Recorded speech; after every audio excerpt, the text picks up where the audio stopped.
Come at the king, you best not miss. You're not locked in this zone 32.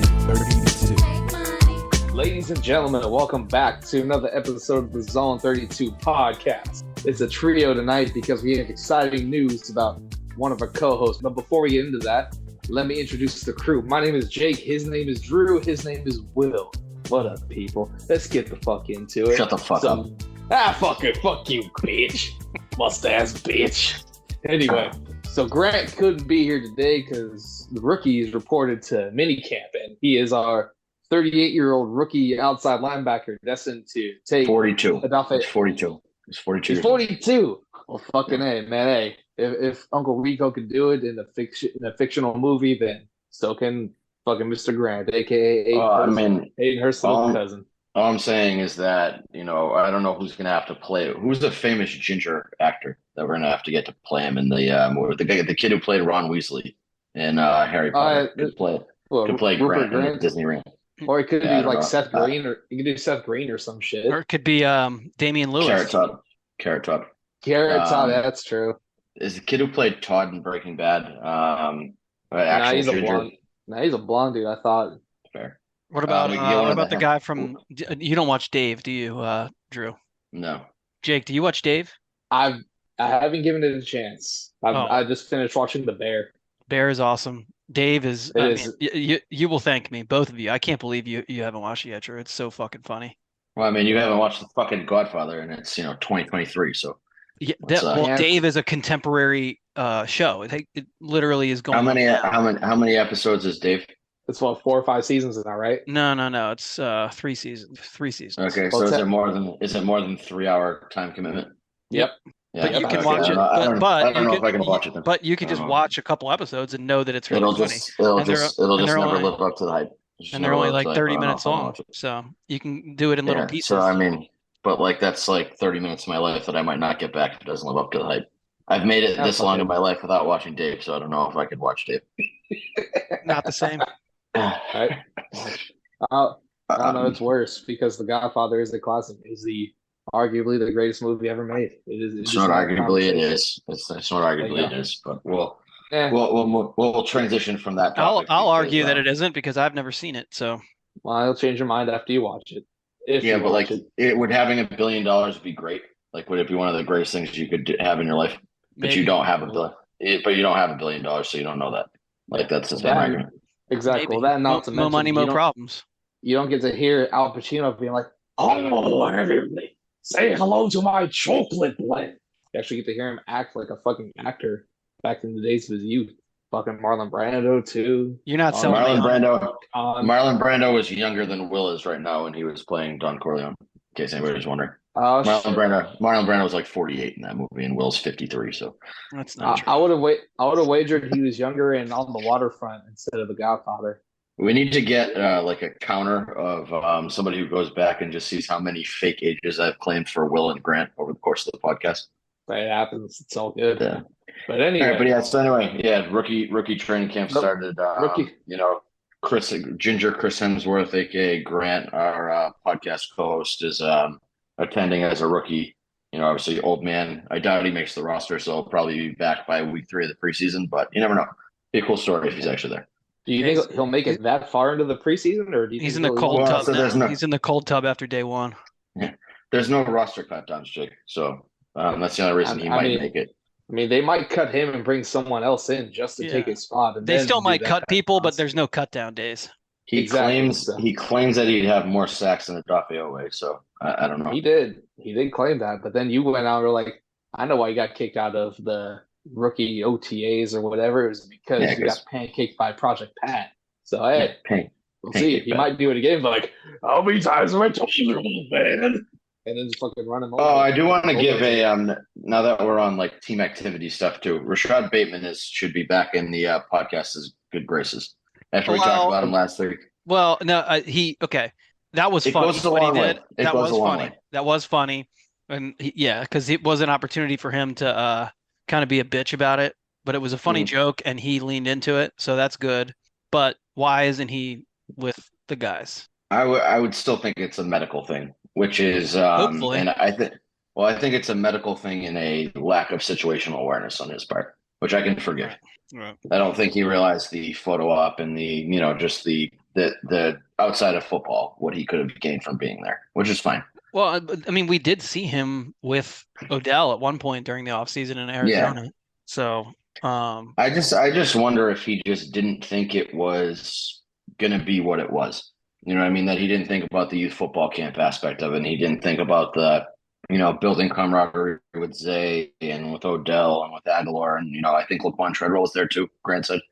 So I don't know if he was there or not, but he's definitely been working. But yeah, it's just, this is a kind of an all-in season for the Ravens. So like buy-in is huge from everybody because especially the past couple seasons, there's been, questions as to the morale and the level of camaraderie and sort of like harmony in the locker room. So I think this would have been a good summer for the guys to really buy in and kind of be a united front. So I don't know if it's a medical thing, that's fine. It's just like the optics are bad. Yeah, I'm willing to forgive the bad optics because he, took the joke in stride, and certain Ja'Kalen Dobbins would have been crying on Twitter for 6 weeks if somebody posted the same thing about him. So no doubt, it goes a long way to be playful on the internet and show that you can be a normal human being. So I am now in the camp of giving Rashad Bateman the benefit of the doubt. Dobbins also would have been a guy who could have, I think, built some good grace up by going. Yeah, no, I think if he had gone and been with Lamar and the receivers because he wants to be more involved. Well, to be more involved in an offense that is going to be tilting more towards passing the ball, and we want to get the running backs involved in that, then go and run routes and build some some team chemistry. Shit, do something team related. Not hold in. Right. Yeah. So, I'm wondering if he's gonna, especially now with what's going on, if he's even going to show up for camp. So, do we want to get to that first, or do we want to get to blood affiliate DeAndre Hopkins signing with the Tennessee Titans? Let's get into the running back shift first, just because it directly pertains with Dobbins and everything. Yeah, Hopkins was. So I want to start this off by saying I do not want to gatekeep money from people who are doing a job.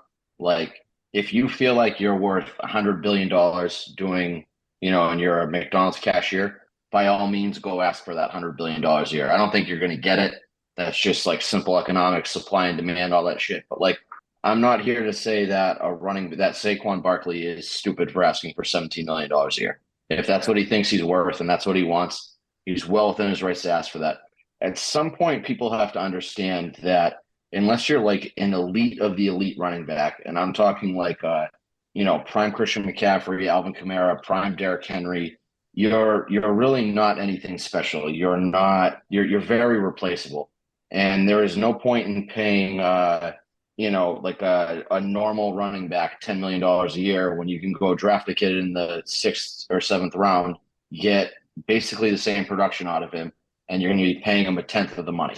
Yeah. And so these fucking running backs are just way overestimating their market and way overestimating their value at a very devalued position. Teams don't use feature backs anymore. Teams usually go with the running back by committee. It's usually one guy gets like 60% of the carries, the next guy gets like 30, and the other guy gets, 10 or whatever, however the split works among them.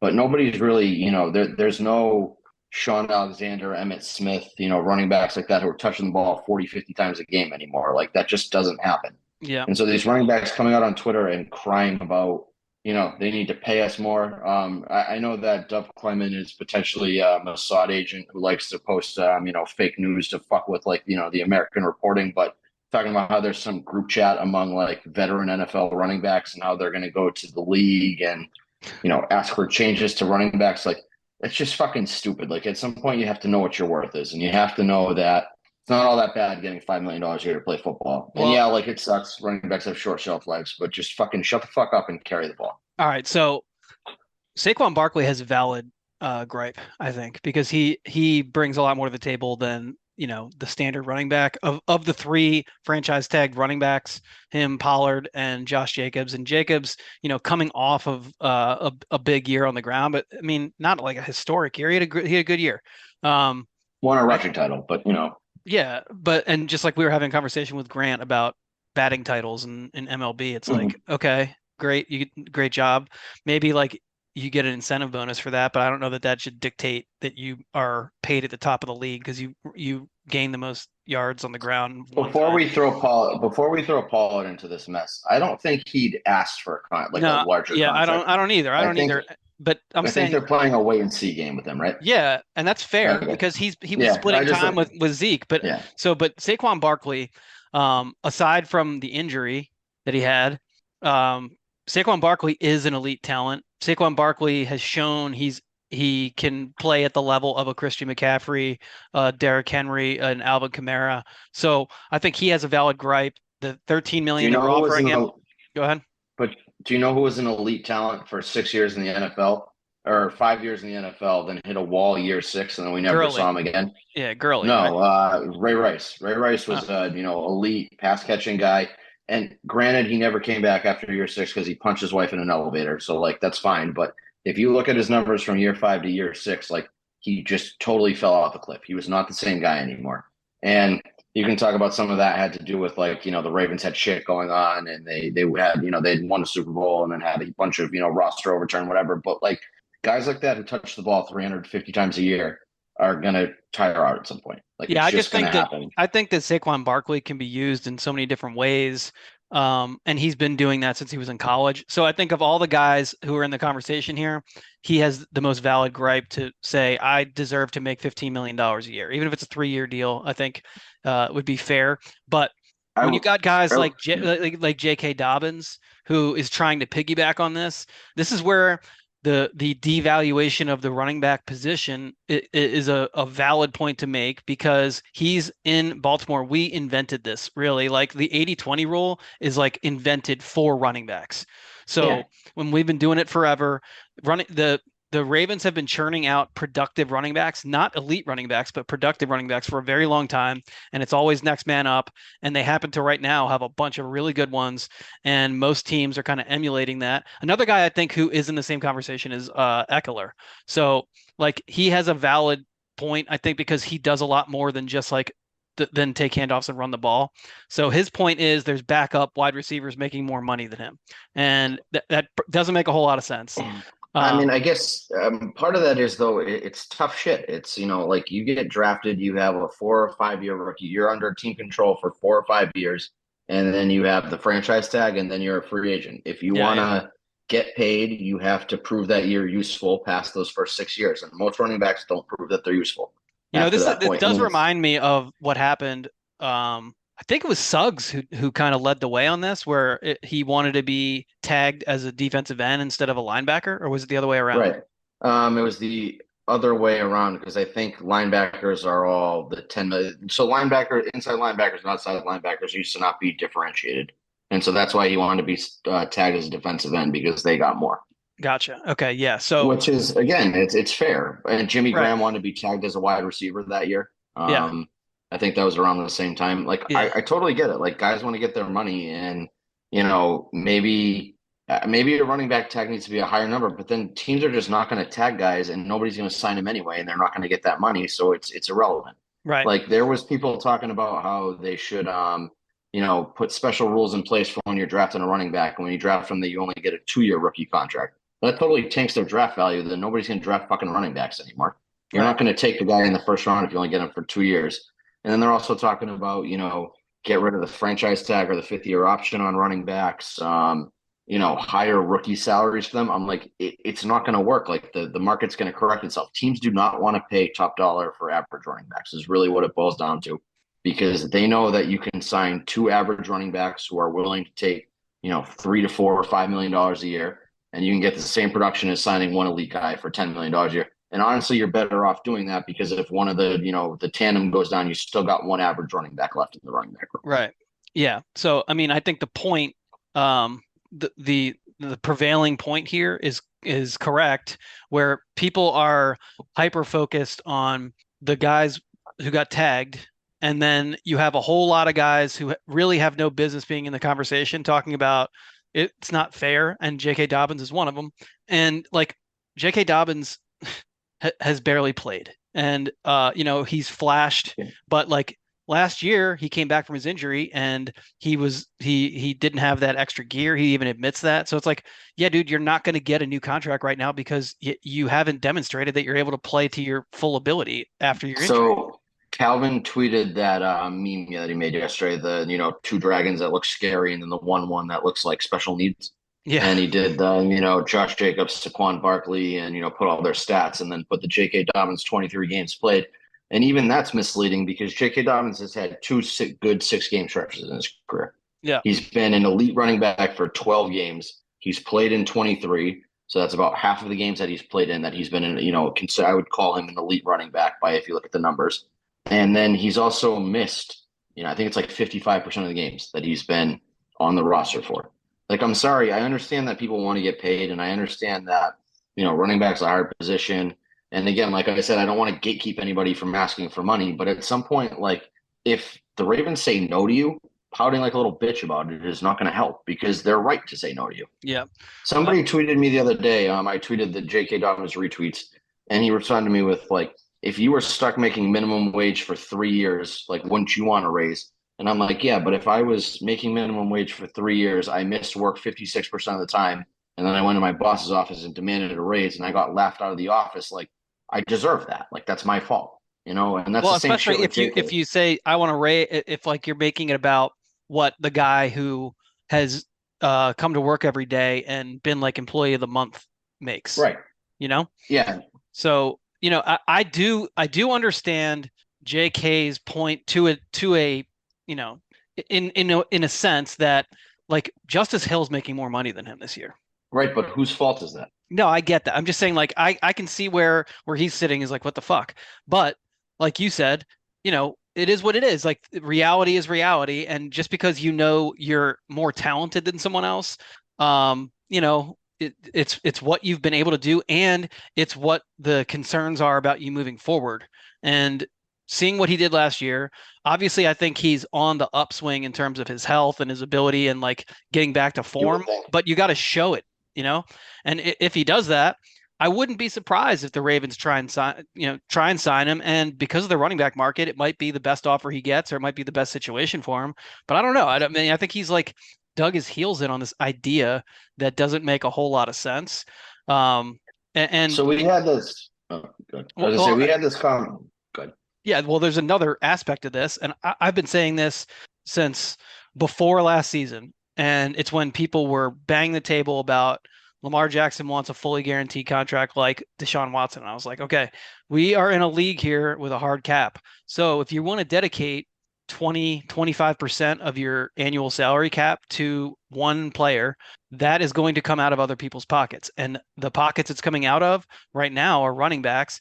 And if that trend started, and thank God the Ravens didn't fall in line with what the Browns did, because it would be a domino effect. And then you would have, elite pass rushers not make enough money. Christian Kirk and all those the wide receivers that got paid like $18 million a year. No chance they'd be seeing that. Right now, the wide receivers are getting paid more because they are an asset to the quarterbacks who are getting all that money. So if you want the quarterback to continue performing at a high level, he's going to need to have talented receivers around him. The running back doesn't really make the quarterback better. So the money's got to go somewhere. And if you want to pay there's a lot of really good quarterbacks in the league right now, young quarterbacks who are up for, either they just got extended or they're coming up for extensions. So that money's got to come from somewhere. It's not like they're just piling onto the salary cap to account for the quarterback contracts. So, be careful what you wish for, because, Lamar Jackson got paid big money. Other guys have gotten paid big money, and you see it in Kansas City too. They had to trade Tyreek Hill because they couldn't afford to keep him because they paid Patrick Mahomes.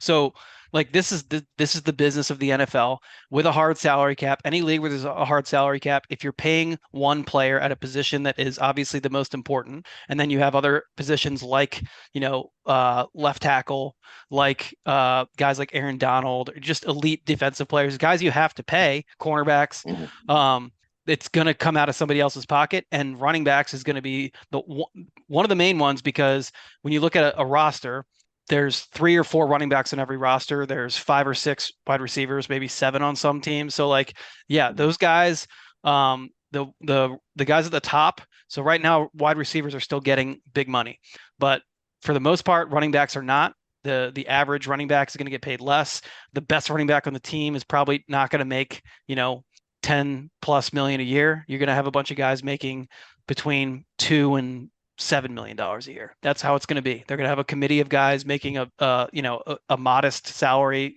comparatively speaking to the other skill position players. But that's how it is because you're using all those guys. Those guys are getting the ball. Everybody's got to get paid.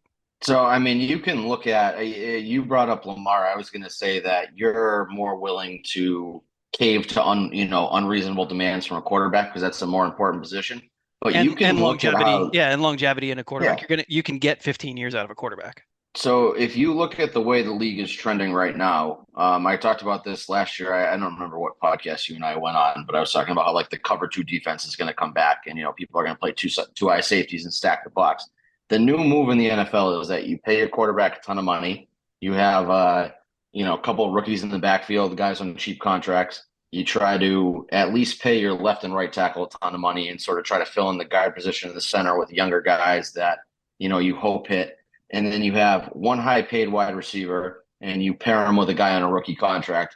And then your hope is that, as the guy on the high end contract kind of ages out and stops being as good, you let him walk. And then you're going to pay the guy on the rookie deal. And then you're going to replace him with another rookie. So like you look at what Minnesota did with your pairing Jefferson and Addison. You look at Miami with Tyreek Hill and Waddle. I mean, you're going to look at, I think it's going to be next year for the Chargers, but they have Quentin Johnson and they're going to keep Mike Williams. They're going to let Keenan Allen walk. So, I mean, that's the new move. That's what teams are doing is that you're going high price on one wide receiver. You go cheap on the rest of the wide receiver. Seattle's doing it right now too. Oh yeah. With DK and JSN and then they're going to let Tyler Lockett is probably going to be the odd man out next year. Yeah, so exactly. Like that's the new model to win in the NFL is that you take, that scheme. And like you said, that takes away money for the running back. And I don't really think that that's that crazy of a idea because most of the teams that have won Super Bowls recently have pretty cheap running backs. Well, and think about the team that's won a lot of Super Bowls over the past 25 years has never really had a feature running back. They've always used a rotation of guys. New England. Corey Dillon is the only. And that was Antoine the lone Smith, exception. Yeah. But I don't know if I don't remember. So Antoine Smith was their running back, I think, in 2001 and 03. And Kevin Falk was there the whole time too, as their like scat back, so. And they had the James White. They had Lawrence Maroney. I don't remember if they won with Lawrence Maroney or not, but like they've always kind of. It's a revolving door. In season too. Like sometimes it seemed like they had like 6 running backs on their roster. Remember that dickhead that was on the Sports Illustrated cover because he had like 5 rushing touchdowns against the Colts and then he never touched the ball for the rest of the year. Yep. Jonas Gray. Yeah. Yep. Wasn't Jonas Gray a Notre Dame guy? I'm pretty sure, right? Yeah, and he was like an undrafted free agent that they had on their practice squad. They like called him up because I don't even fucking remember who their starting running back was at that point. Got hurt, and then they just like slotted him in. He went fucking nuts for like 3 games, and you never heard from the guy again. Yeah. I mean, running backs really. It sounds unless you have like an elite of the elite running back, they really don't matter. No, look at Miami. Miami traded for like 2. I think they like brought in like 3 new running backs last year. When they signed Raheem Mostert for cheap. They brought in Jeff Sanders or whatever his name is, the guy from the Jeff Wilson Jr. Jeff Wilson, Jr. Yeah. And they had Malcolm Brown and they had somebody else. Yeah, Jordan Howard maybe. Yeah, they had a whole bunch of guys. He went back to the Eagles, didn't he? They were all getting touches too. So it's just like this idea. You're right. So there's a handful of really, really good running backs, and like I said, I think Saquon Barkley's in that group of players, and it's Derrick Henry, Christian McCaffrey. Who am I missing? Honestly, that's all I put in there at this point because Alvin Kamara hasn't been the same guy for a couple of years. Dalvin Cook, I think, is still part of that. So there's like a handful, but nobody's paying Dalvin Cook that money right now. So not right now, right? Yeah, exactly. That's like another indictment on the point they're trying to make. Like J.K. Dobbins talking about he's not getting I'm not being compensated fairly. Dalvin Cook's making $0. Okay, he is better than J.K. Dobbins. Would you take Zeke over J.K. right now? I feel like Zeke is a little bit redundant Gus on our With roster. Gus But Edwards, yeah, because they're both bangers at this point. Zeke Yeah. doesn't have the same juice he had when he first came into the league because he was able to take a fucking screen 80 yards to the house. but I mean, we did he's more have of a bruiser. Mark Ingram and Gus on the same team, and that worked out just fine too. True. So. But Mark Yeah, I mean, Ingram I didn't don't- have as much tread on the tires at that point because he was still they were doing the whole. But look what happened to him. Carries in So New he Orleans. played for 7 years in New Orleans, I think, and then he came here. He was the feature back for a year, hurt his ankle, and was never the same guy again. No. Yep. Yeah. The next year. Well, and I think that the Ravens, like, and I think we've said this on the show before, but like, if J.K. Dobbins got hurt, got traded, sat out, whatever, Gus Edwards becomes the number 1 running back. Justice Hill becomes the number 2 running back. Keaton Mitchell becomes the number 3 running back, and we don't miss a beat because we also have Lamar Jackson. They signed my fucking mom off the street, and she'll run for 600 yards as running back 3. Or Kenyon Drake, who was a productive player last year. So, like, So somebody, I had keep it moving. a, not to toot my own horn for my internet fame here, but I had a tweet go, somewhat viral saying that Justin Tucker was more valuable than running backs. And some dipshit replied to me with like, clearly you don't, know how the Ravens play football. And then somebody responded with this: since 2018, the Ravens have had the best rushing offense in the NFL, and they've had 11 running backs in that span. So it's not like it's more the Lamar effect than anything else, obviously. But like the running back clearly doesn't matter because they've had 11 guys get legitimate carries in that time. It's not like it's been 6 guys and 5 have gotten like 2 carries each. Like they had guys who are like legitimate starting running backs for a couple games who are fucking not playing in the NFL anymore. Justin Tucker has been on the Ravens for 12 seasons. He has 19 game-winning field goals. So he has won 19 games. So he's won more than 1 game per season for the Ravens since he's been on the team. Show me. I can remember one time a running back, had a play that basically turned a loss into a win, and that's the Ray Rice, hey diddle diddle. So name another time. There's not one. It's just that kickers. Kickers are more valuable. They just are. I mean, a good kicker is more valuable than almost any running back. And that's not really you can't make an argument to the contrary. As we said, it was kind of a throwaway tweet by me. I was being a little bit over dramatic. I mean, if it was Saquon Barkley or Justin Tucker and it's like a draft situation where, I'm like filling out my roster, I'm probably taking Saquon before Justin Tucker. But like the importance of having a good kicker is very underrated in the NFL. Right. If you're within if you get to the 40-yard line and you're comfortable, you're going to score no matter what every time. It kind of opens up your offense. You're not going to play as scared. You're not trying to move the ball 10 yards down the field because you think your kicker can't make it, until it's a 40-yard kick instead of a 50-yard kick. Like, well, it makes the defense defend. Like maybe if we're on the 40-yard line and it's 3rd and 5 and we have a timeout, we don't necessarily need to run a play to get a first down. You look for the end zone. Yeah, you look for the end zone because you can make it, or maybe they just want to get 2 or 3 more yards closer just to give them a little bit more, more room or whatever. But it keeps the defense honest. It's a very valuable weapon. There was that tweet that somebody had that was like the average running back salary and the average kicker salary, and it had the pictures. Yeah, on the pictures were Saquon Barkley and Justin Tucker, and the dishonesty behind that tweet, because like I said, there's 3 or 4 running backs on every single team, and there's 32 teams. So we're talking about over 100 running backs they're comparing to 1 kicker on every team. Maybe 2. Maybe. And if a kicker fucks up, they get fired and replaced the next week. So running back gets stuffed on 4th and short. He's back out carrying the ball next drive. Right. Or fumbles or whatever. So, running backs aren't getting fired for 1 mistake, and kickers are. Not elite kickers, but also here's the other dishonest part of it. To take an average of that many players, when you're also talking about undrafted free agents, you're talking about guys who are 3rd stringer, they're basically special teams players, and compare. And I know a kicker is a special teams player, but he's a specialist. So like you're talking about kickers who are essentially the only guy on their team who does what they do. That doesn't. They were within like $700,000 of each other, the average. So all you're telling me is that kickers don't make enough money. I also, so Justin Tucker is a top paid kicker. He makes $6 million. Yeah. Right. And it's like that.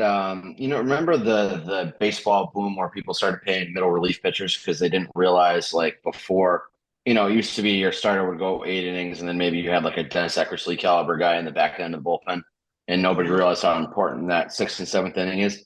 I feel like the kicker is the next, the NFL equivalent of that. Of that, at some point, people are going to start looking at it and see that, extra points aren't gimmies anymore. That 15 yards, like, shit can go wrong there. And, it's nice to be able to be confident that you're going to walk away with at least 3 points if you get inside the 40-yard line. Yeah. And so I think you're going to start seeing more draft picks used on kickers. I think you're going to start seeing more money be thrown on kickers. Obviously, kickers have to come out that are worthy of spending money on too. Yeah. That's part of the problem. Right. Well, I wouldn't blink if Justin Tucker was making $10 million a year. I think he deserves it. No. But he makes the most and he makes $6 million. So this conversation about kickers versus running backs, get the fuck out of here. Like, especially don't put Justin Tucker's face on that, because he should be making, 2 or 3 times as much as almost every other kicker in the league. Yeah, I mean, you can look at, there are guys who have had, like, Daniel Carlson's had a pretty good run the last couple of years. Yeah. Butker. Who's the kid? Butker. Who's the kid from Buffalo? McPherson. Yeah, McPherson faded last year. McPherson was really good the year before that. Yeah. What the fuck is the Buffalo kicker's name? Boswell's pretty good. Yeah, no, because he's got that gif of the fucking stupid behind the leg onside kick he tried to do where he, like, kicked himself against us. I don't think that was him, was it? I think that was somebody else. Yeah, that was Boswell. Oh, okay. Yeah, so he's got Matt Milano disease to me, where he's just got a bad gif out there of him, so I'll never give him probably any of the respect he deserves. Right. Tyler Bass. Tyler Bass is Buffalo's kicker. Okay. Yeah. I mean, there are guys who are good, but again, Justin Tucker is, like, the best kicker of all time. Right. Exactly. I guess the argument you can have is that maybe Adam Vinatieri's better. Adam Vinatieri also played for, like, 15 he fell years off in the second half of his career. Like, he's everyone remembers him for the early portion from the New England days.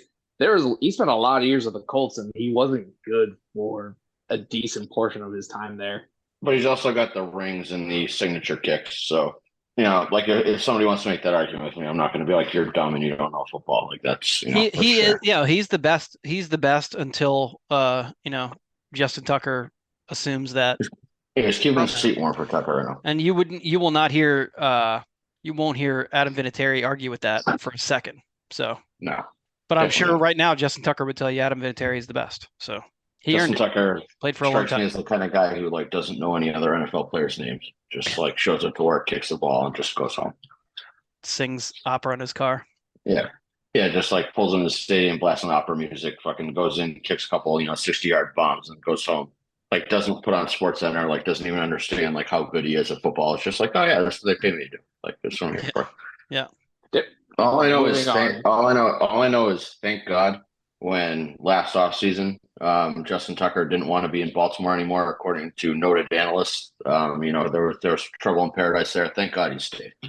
That's right. That's right. So moving on, the Titans have signed a receiver that was on many Ravens fans' wish lists at the beginning of the offseason, and even after they made their moves of getting Odell and Zay. DeAndre Hopkins has joined the Tennessee Titans on a 2-year, $26 million deal worth up to $32 million in incentives. And this was him choosing the Titans, I guess, over the Pats, whatever. The whole clamoring of, I want to go to a stable organization, great defense, quarterback, and all that. He's going to Will Levis and Tannehill, old Tannehill, not even decent Tannehill, is old Tannehill, and Malik Willis. So, Drew, give me your thoughts on Mr. Nuke. So I wonder, Nashville. I wonder how many times the Titans promised to wear the red alternates if he goes there, according to certain things that I've heard about him. No, but I mean, what a fucking pussy. You come out and you're like, I'm willing to take a pay cut. I want to play for a top 5 quarterback. I want to play for a great organization, and I want to play for, a team that wins. And you go to a team with, like you said, a fucking, mayo coffee drinking, banana peel eating, rookie quarterback, an old ass Ryan Tannehill. They just fired their GM because they were so fucking mad about him trading AJ Brown, and they haven't won shit. And, again, so he's just clearly going for money. He doesn't care about rings. Everything that he said was bullshit. Again, You want to get more money for your family, more power to you, but don't fucking come out and talk that shit about how you want to take a pay cut to win rings and then go elsewhere. One of my favorite parts of it was that he said he wanted to play for, like, he said he hasn't had any stability at the GM position, so he goes and signs with a team that fired their GM with a brand new fucking GM. Yeah, they fired their GM in December in the middle of the season. Right. And their owner came out and was like, this guy was fucking a piece of shit, like didn't do what we wanted him to do, so we just got rid of him. We don't fucking want him here anymore. So if you have an owner who is like willing to pull the trigger like that, which is probably good. I mean, I'm not like, killing Titans for that, but like that's an owner with a quick trigger to get rid of your GM. Like, how is this guy stable right now? You have a fucking, meathead idiot head coach who's going to leave for Ohio State the second Ryan Day gets fired. Yeah, I mean, that's not a stable organization. It's a crazy move. And like we just saw a wide receiver not want to be there. Right. I just don't. A wide receiver. Yeah, a wide receiver who is far better right now than DeAndre Hopkins. Far better is maybe a stretch, but like I would say AJ Brown is what DeAndre Hopkins is better than D-Hop at this point. Yeah, he's on the way up and D-Hop's on the way down. So yeah, I don't know. I don't get it. And again, like when Michigan beats Ohio State this year and they fire Ryan Day on the spot, like Mike Vrabel is walking into Columbus and taking that job. Yep. Like there is no question about that. And so there is no stability in that organization. Yeah.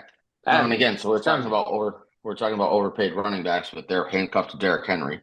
And just at some point he's touched the ball too many times in the last, fucking 5 years. Like he's just not gonna last.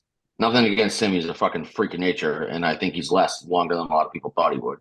But at some point he's gonna fall off. You have really no defense there. I mean, no offensive line. They did no offensive line. No offensive line. I mean, really, like their front seven's not bad. Jeffrey Simmons can play. The Texans are bad. The Texans are bad, but the Texans are bad and going the right way.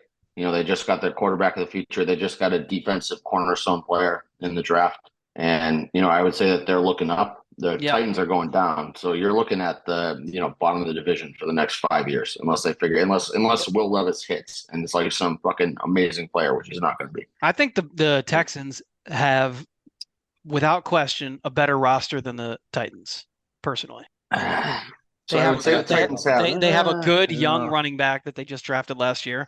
They have they got their quarterback. They have a solid defense. They have Stingley, and they have who's the guy Will Anderson. Yeah, Will Anderson. Yeah. They have John Mechie coming back from his leukemia. They have another good wide receiver there too, don't they? Yeah, a Michigan legend, Nico Collins. That's right, they do have Nico Collins there. Didn't they draft a wide receiver this year?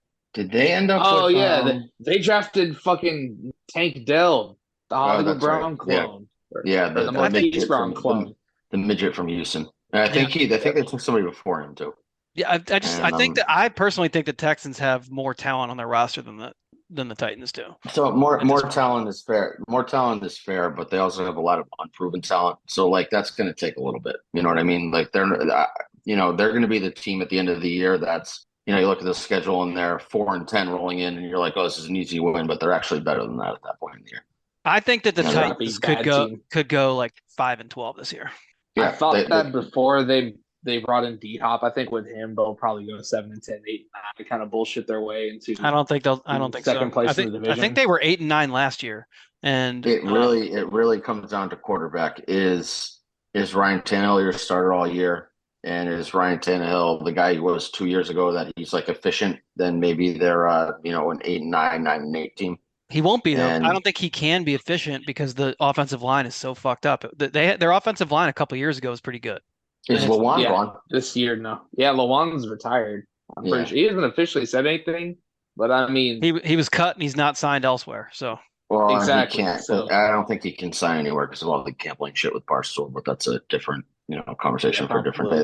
That's what happened with the other shitbag on that podcast. So, I would think Lawan will run into the same issues. Most likely. Yeah. Well, he probably makes a good living. Yeah, good living. $3 million for the show. It's $3 million for the show, and then they get merch shit too. So Yeah, so he makes a good living, and the upside there, obviously longevity and yeah. You don't get CTE from podcasting. No. Confirmed. Oh, you do not get alcoholism, CTE alcoholism maybe, but you do not get CTE from it. So yeah. So I think that the Titans are going to be last place in their division this year. Personally. Yeah, they're going to be worse than the Colts. Yeah. I think Anthony Richardson is going to be. Anthony Richardson fell in the right spot with the right head coach, with the right, he's got a lead offensive line around him. He's got decent wide receivers, and he's got Jonathan Taylor.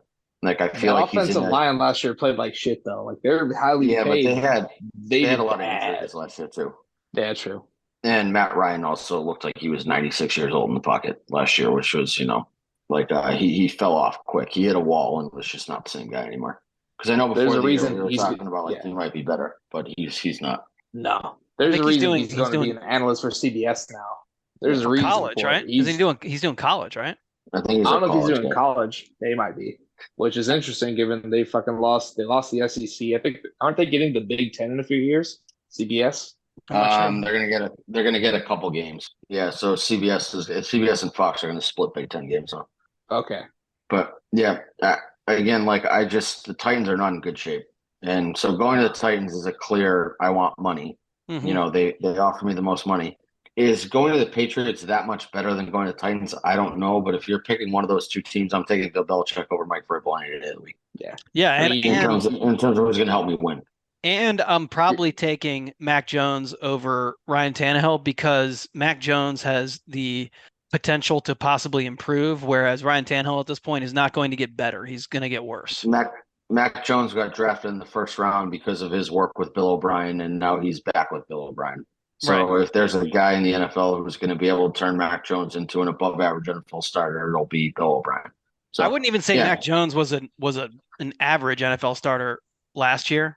I would say he's below average. Yeah, so even if he gets to just sort of like middle of the league, it's 12 to 15th best quarterback in the NFL is his sweet spot. If he's there, the Patriots are in good shape. Right. I think essentially your goal for him is hoping he's the next Andy Dalton, where if you got a quarterback better than him, you're in good shape. If you have a quarterback worse than him, you need to if people are starting to sneak Mac Jones into the number 10 quarterback and it starts a heated debate on Twitter, then you're in good shape with him. Yeah. Patriots fans, if he has like a good 3-game run, they're going to start talking about him being a top 10 quarterback for sure. Yep. Right, but if he's in there and you're not getting every single person calling you a moron online for saying that, then I think the Patriots are in good shape. Yeah. They also have Bailey Zappi too, who might be their quarterback of the future. He flashed last year. I think he's in my opinion, his upside is potentially higher than Mac Jones. He's a great example of how coming in with low expectations can make an average quarterback look great because nobody expected Bailey Zappi to be shit. And so now if he plays average, people are like, oh, he's the fucking greatest thing ever. When he got drafted, I laughed because I was like, they have this little faith in Mac Jones that they're drafting another quarterback already, even if it was in the 5th round or whenever they took him. Maybe it was the 3rd round. There's somewhere between the third, fourth, fifth, somewhere in there. Yeah. But yeah, I mean, and again, he's not a top 10 quarterback. I don't think that is his upside, but he has the potential to, if Mac Jones can't do it, maybe he can do it, be, just sort of a 12 to 15 guy. Yeah. Yeah. Don't turn the ball over and, pick your spots and throw 25 touchdowns a year. And you'll be fine. Right. And don't act like you got shot in the leg by a sniper if you turn your ankle. But yeah, that was fucking the fact that he was crying being carried off the field again, crying worse than he was in his DUI mugshot. So just not good. Yeah. Remember that brief stretch where Mac Jones' mom followed me on Twitter and then never responded to my request for her to come on the podcast to discuss. Yeah, I remember that. Yeah. Good times. Good times. Most random person who's ever followed me on Twitter. And I was like, it was 100% her. Private account. She had 15 followers and they were all NFL players. I was like, oh shit. And it was right after I posted a picture of her son crying in the DUI mugshot. So she was definitely monitoring me this person's bullying my kid. I'm going to fucking freak out on him. And then she never did. She was probably complaining to Mac Jones' dad, at the dinner table. And he was like, Jesus fucking Christ. Well, I mean, at least, unlike some other people's mothers who have come after me, at least the dad was in the picture, so she had somebody to complain to. Yeah. That's a deep cut right there. That's a deep cut the real things. It's possible that she was taking a break from her, monitoring your Twitter activity to do the same thing that other mother was doing. Yeah, tweeting about how the election was stolen. Yeah, Trump's still our president in 2022. Yeah, shit, wild family there, white trash kings of Hartford County. Yep, fucking A. So I feel like we had another topic. No, I feel like we had another topic before that we said we wanted to cover. I don't remember what it was. Do we? Madden. Oh, that's right. Fucking Madden. We're really mad that Kyle Hamilton and Marcus Williams are not higher rated. That's fucking right. They should both be top 10 safeties. It's a dishonor to John Madden's legacy as a great NFL personality to not have the rating system is so corrupt. Yeah, it's purely corrupt. It's disgusting. Like, we could go through the Ravens roster, and it's just gross how EA Sports has disrespected the entire team and not given them all 99 overalls because they're our favorite team. That's right. And so we're really mad. We fucking hate that. My favorite player, Patrick Ricard, is not a 99 overall, and so I'm never going to play Madden again. Wyatt Chase, fucking Boyd, and Higgins rated so high among receivers because Chad Johnson, nepotism, nepotism. Yeah. But I mean. Biggest fucking nerds on Twitter are the people who get fucking mad over Madden ratings. Well, it's like, okay, here's the thing about this. Like, okay, number one, if you're in college or younger and you feel strongly about Madden, then I guess fine, because you're basically a kid still. It's like you're dumb. You're a half brain. Adults who are tweeting about Madden, grow the fuck up. Now, if you want to play Madden, be my guest. I don't give a fuck what you do with your. I play Madden. It's a time killer. I really don't care. It's literal time killer. It is not how I spend my free time. I have other things that I like to do. But again, I don't care how people spend their free time. I really don't. It's the people who spend their free time tweeting about playing fucking video games who aren't children. That's fucking weird to me. Number two, it's a video game. It's fake. It's not real. Okay, so getting worked up about the ratings of players where you can create your own goddamn player and make it him whatever rating you want. You could create your own Marcus Williams and make him a 99. You can create your own Kyle Hamilton and make him a 99. Shut the fuck up. You can edit. You can edit the existing Marcus Williams and make him a 99 overall. Do whatever the fuck you want. Right. Yeah, and have people not realized yet the entire reason that the Madden franchise releases these players with these ratings that get people pissed off is because then it's free marketing on Twitter. Right. But again, I think the important point that you hit on and you put it at like 1A or 2, it's a fucking video game. Yeah. It's not real. It means nothing. And it's the same thing as motherfuckers tweeting about like Pokemon cards or Dungeons and Dragons. It is no different. It's a fucking game. Shut up, Blake Martinez. Yeah. Like, get a life, guys. I mean, if you truly care about the ratings of fucking pixels on a goddamn screen, you are a fucking loser. I also understand that there's an element of trolling to this, of that if you want to pretend to be mad online about Madden rankings and, just say shit to get retweets, like, that's fine. I get it. But there's a large contingent of people online who are like, their day is ruined when the Madden ratings drop. And their favorite player is like an 82 overall instead of like an 87 overall. Like, it legitimately like ruins days out of their lives because they're that upset by it. Well, yeah, there were Ravens fans yesterday when the safeties, the ratings for the safeties came out, and they were like, "Where's Marcus Williams? He was literally the next person on the list." They just listed the first 10. Guest of the podcast, Sway, was very, very offended that Marcus Williams was not top 10.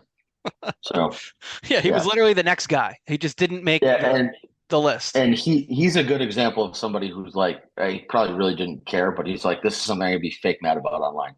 So yeah. Like again, his avatar is a fucking frog. Yeah, he's been a fucking frog since I've met him. So like, it's it's funny to get fake mad over Madden ratings online, but there are people who have then taken that like running joke for a couple of years. I remember like when I first like got into like sports side of Twitter, I think it was like 2015, 2016, and like when the Madden ratings would drop, like that was the funny thing to do, is that you would like you take some no-name guy who was like the 90th man on the roster and be like, why is he a 51 overall? Like, what the fuck? And you'd like tweet like college highlights of him and like his D3 school, bodying fucking grocery baggers. You'd be like, Madden, why the fuck isn't he like a 65 overall? And it was Speaking a funny of which, joke. have you checked out what Slade Bolden's Madden rating is? Because you should get mad online about that. Is it over a 60? I have no idea. I don't check, but you should check it out. I don't know. Yeah, I mean, if it's under a 60, then it's just racism. That's really what it boils down to. No doubt about it. Which would not shock me. I mean, again, like, now that just you disrespecting the hardworking. There's no stat in Madden that can boost your ratings to be the lunch pail guy, first one in, last one out. Nope. I feel like Grant's fucked then if he gets featured in Madden. Grant is a 47 in Madden. I looked. I said so he's fucked then. Completely fucked. He's not allowed back on the podcast until his rating gets above 50. Yeah. Oh shit! There you go. That's right, Grant. You gotta go get some sacks. Yeah, anyway, you put me.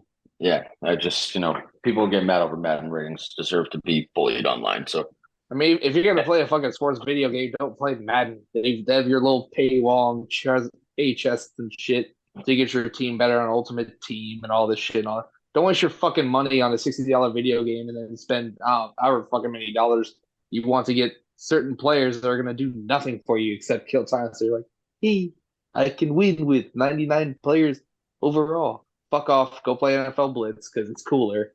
Or NHL Hits or Slugfest or any of those fucking midway games. Go take a fucking walk.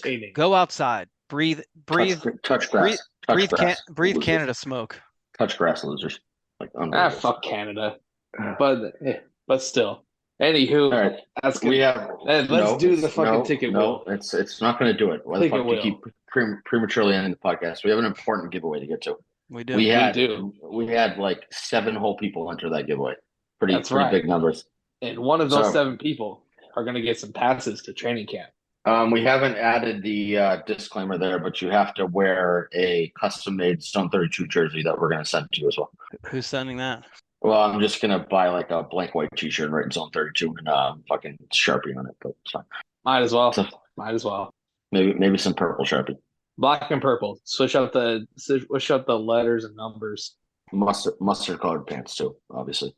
That's right. I saw VD's tweet today. All right, so here's who we have. We have 6 people who are eligible for the pair of tickets to the stadium practice on the 29th. We got Trippy. We got our guy Trippy. We got Kevin. We got BKM. That's a Drew acolyte. Yep. We have Don Einolf. I don't know who Don is, but he does follow. He liked and he retweeted, so he's in. And we got Garnet West. And then we got the self-proclaimed number 1 fan of the podcast, King Naldo. So shocking that camp enthusiast Visionless Dave did not enter even though he lives in California. It's true. I just feel like somebody who takes training camp so seriously, should have entered. But I think so too. But he probably just took the day off. Yeah. All right, here we go. Wheels spinning. Drew's guy gets it. BK. Drew's acolyte gets the fucking. So pass. I would just like the record to show that if you are a follower of mine, then good things happen for you. So. All right, BKM. Yeah. Tickets are yours. We'll connect with you and we'll figure out how to get those to you. Yeah. Well, this was evident with it. This was evident with his old columns back when he used to do the gambling picks and everything. You want to follow Drew, you'll make some money and good things will come your way. Yeah. So that year, I think that I was like negative 30 units. So that was not a good year for them. Hey, you win some, you lose some. You got the losing thing. You lost a lot that year. Drew chose to do that because Chibs was like, "Hey, why don't you cover the Carolina Panthers or something like that?" Yeah, I was like, "Nah, I don't think so." I told him to go fuck yeah. When I was like, "Yeah, I want to write for the site." Chibs was like, "All right, here's the teams we don't have covered." I was like, "Cool, well, find someone else to cover those. I don't want to do that." He was like, "No, thank you." like I don't care about the Carolina Panthers. So you want to just write blogs every week saying how much they suck? Like nothing. Yeah. I can't even pretend. Like, yeah, especially that fucking year with Teddy Bridgewater. People forget. If that website was still active, people forget Hoodie Ramey was the Browns writer for that. He started out as that, and then he got replaced by Robert. Oh, that's true. Wait, Robert was the Browns writer? Yeah. He became the Browns writer. He wasn't at first, but then he became the Browns writer. And then he started DMing me about fantasy advice. I was like, oh, yeah, here you go. Here's the thing. I don't know if it worked out for him or not, but I was like, hey, here's the thing. We had a white supremacist as the fucking Seahawks writer. Like, just, yeah. That was a wild crew. What the fuck did we? Oh, no. Yeah, he was big into that. What's the fucking the OK sign? He was big into that. Like half of his tweet, he would basically tweet out his articles and tweet about how it was like cool to do the OK sign in public. What was that? What was that? That's the thing that the punter or whatever that the Patriots. No, he was that was the 3%ers. That's some fucking redneck Iowa shit where they're like. But I think that's what that means. That's what that meant. That no, the OK sign was literally like it was the circle game of like you punch people. That's like, and then Reddit decided to start a rumor that it was like a white supremacist hand signal because it's white power, WP. I see. Yeah, and then and then actually, really, it looks more like a fucking bee. Like it looks more like a bee when you guys white power. Jake, these are people who think that like your superiority is determined by the color of your skin. They're not intelligent. No. Let's be honest here. So well, that's fair. I mean, they started a rumor and then people actually ran with it and bought it. Yeah. That's the sad thing about it. It's funny. Real progressive thoughts from Zone 32 here, but yeah. So super duper progressive. We should do a deep dive on the old neutral zone infraction website at some point. What a roster! Yeah, there was a someone masquerading as a midget. Fucking makeup salesman. He was our Steelers writer. Actually, I think he probably. Oh, that's right, that guy, the talk to text fucker. Yeah, Max needed with every fabric of his being. Well, because Max sent me one of his articles once, and it was literally just like a wall of text. Yeah, it was speech to text. A wall of text. There was no like periods, no fucking sentence breaks, nothing. Good times. A fucking sexual predator in there. We had that Jets dumbass who was also a sexual predator. And now he's been arrested as the Gilgo Beach serial killer. So. No, because that guy was actually successful. So this guy rides around with 12-year-olds on a bus. School bus matron. Yep. Fucking school bus aide attendee, whatever. He called himself a school bus matron. It's like and like, do you understand? Matron has like a feminine connotation to it. Yeah, exactly. like matron is matriarch. Like it's based off the same word.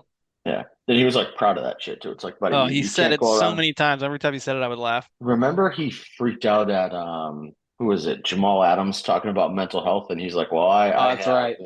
And like listed all of his things. And he's like, you can't talk about this because I know this guy. You can't talk about this because I got this shit, bitch. Yeah. I'm gatekeeping. Gatekeeping mental health. Yeah. He's like, you're not allowed to be mentally ill. I'm mentally ill. Very healthy. Anywho, before we get off the rails anymore, that's going to do it for this week's installment of the Zone 32. We'll be back next week to discuss this, that, and the other. And who knows, maybe someone else will get an opportunity to win more passes next week. But we don't fucking know yet. Meanwhile, if I'm successful, it's time for me to die. Jake, what the fuck did you do to your mic? Didn't work. It somewhat worked. Well, now I'm fucked.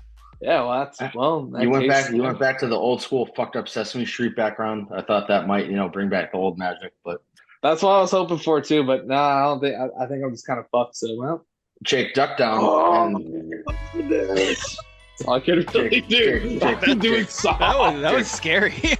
Jake, duck down for a second, and Will, I need like you to were fucking gargling. Yeah. Well, I need you to take a screenshot of Jake's background, put it on the internet, so people know what the fuck I've had to stare at for the last hour and a half. Zone 32.